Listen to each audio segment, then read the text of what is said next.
আবারও একইভাবে ব্যাটারে ডুবিয়ে পটলগুলোকে তেলের মধ্যে দিয়ে দিয়েছি। এক পিঠ ভাজা হয়ে গেছে, উল্টে দিয়েছি। আবারও খুন্তি দিয়ে নাড়াচাড়া করে নিচ্ছি।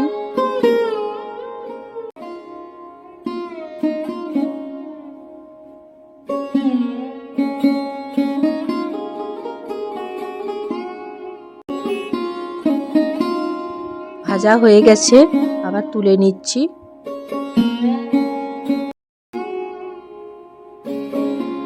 এইভাবে সব পটলগুলো ব্যাটারে ডুবিয়ে তেলের মধ্যে দিয়ে পটলের চপ আমি তৈরি করে নিচ্ছি। এগুলোও ভাজা হয়ে গেছে, আবার তুলে নিচ্ছি।